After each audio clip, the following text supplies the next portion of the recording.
أعوذ بالله من الشيطان الرجيم. بسم الله الرحمن الرحيم. الرحمن علم القرآن خلق الإنسان علمه البيان. الشمس والقمر بحسبان والنجم والشجر يسجدان والسماء رفعها ووضع الميزان ألا تطغوا في الميزان وأقيموا الوزن بالقسط ولا تخسروا الميزان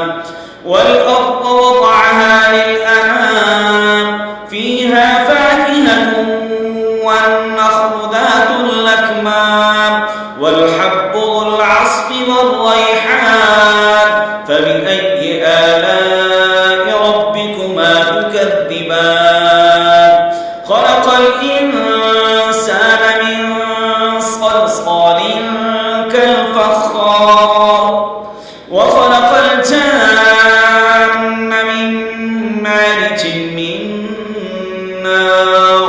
فبأي آلاء ربكما تكذبان رب المشرقين ورب المغربين فبأي آلاء ربكما تكذبان مرج البحرين يلتقيان بينهما برزخ لا يبغيان فبأي آلاء ربكما تكذبان يخرج منهما اللؤلؤ والمرجان فبأي آلاء ربكما تكذبان وله الجوار المنشآت في البحر كالأعلام فبأي آلاء ربكما تكذبان كل من عليها فان ويبقى وجه ربك ذو الجلال والإكرام فبأي آلاء ربكما تكذبان يسأله من في السماوات والأرض كل يوم هو في شأن فبأي آلاء ربكما تكذبان سنفرغ لكم أيها الثقلان فبأي آلاء ربكما تكذبان يا معشر الجن والإنس إن استطعتم أن تنفذوا من أقطار السماوات والأرض فانفذوا لا تنفذون إلا بسلطان فبأي آلاء ربكما تكذبان يرسل عليكما شواظ من نار ونحاس فلا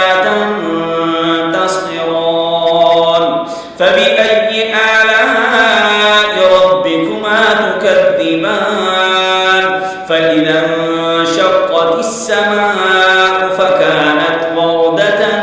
كالدهان فبأي آلاء ربكما تكذبان فيومئذ لا يسأل عن ذنبه إنس ولا جان فبأي آلاء ربكما تكذبان يعرف المجرمون بسيماهم فيؤخذ بالنواصي والأقدام فبأي آلاء ربكما تكذبان هذه جهنم التي يكذب بها المجرمون يطوفون بينها وبين حميم آن فبأي آلاء ربكما تكذبان ولمن خاف مقام ربه جنتان فبأي آلاء ربكما تكذبان ذواتا أفنان فبأي آلاء ربكما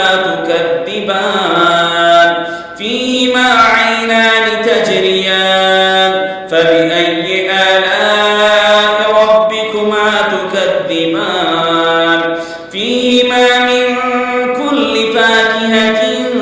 زوجان فبأي آلاء ربكما تكذبان فيهما من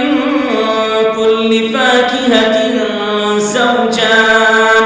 فبأي آلاء ربكما تكذبان متكئين على فرش بطائنها من استبرق وجنى الجنتين دان فبأي آلاء ربكما تكذبان فيهن قاصرات الطرف لم يطمثهن إنس قبلهم ولا جان فبأي آلاء ربكما تكذبان كأنهن الياقوت والمرجان فبأي آلاء ربكما تكذبان هل جزاء الإحسان إلا الإحسان فبأي آلاء ربكما تكذبان ومن دونهما جنتان فبأي آلاء ربكما تكذبان مدهامتان فبأي آلاء ربكما تكذبان فيهما عينان نضاختان فبأي آلاء ربكما تكذبان فيهما فاكهة ونخل ورمان فبأي آلاء ربكما تكذبان فيهن خيرات حسان فبأي آلاء ربكما تكذبان حور مقصورات في الخيام فبأي آلاء ربكما تكذبان متكئين على رفرف خضر وعبقري حسان فبأي آلاء ربكما تكذبان تبارك اسم ربك ذي الجلال والإكرام تبارك اسم ربك ذي الجلال والإكرام